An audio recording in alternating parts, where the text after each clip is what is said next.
Onto this now, there now has been allegations of land sale in Diepkloof, well, at least a portion of it in the hostel land, to a private company that has sparked an outrage, and this is amongst the residents of Diepkloof.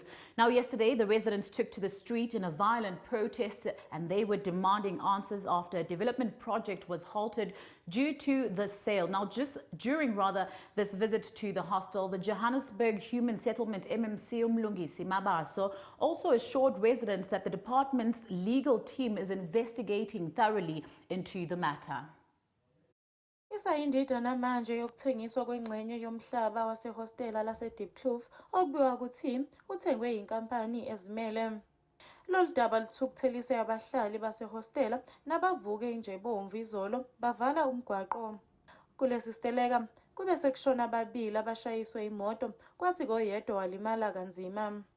Osekomidini likameya kwezokuhlaliswa komphakathi eJohannesburg ukhansela uMlungisi Mabaso ulandise kanjena ngenkathi ehambele lo mphakathi.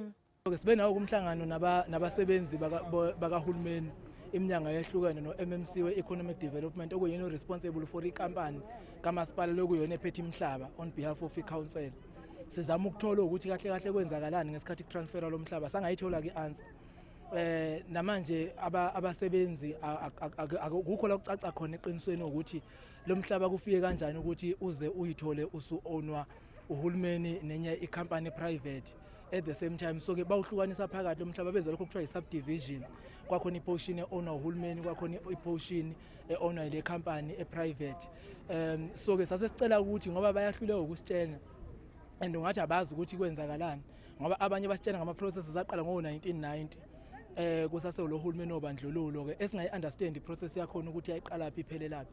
So sasesicela ukuthi sicela ke kuyokwenziwa uphenyo kongcono ukuthi ke sikwazi ukuthola kahle ukuthi le process yenzeka kanjani nokuthi ubani authorize ngoba thina ngokwazi kwethu nanoma yiwuphi umhlaba okufuneka uwutransfere usuthole i-resolution ye-council kufuneka kube i-council yaseJohannesburg.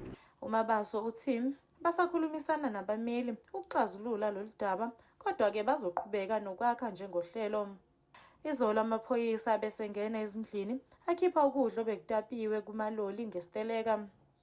Ezindabeni zeSoweto TV, ngikuNokulunga Mthembu ngise-Diepkloof.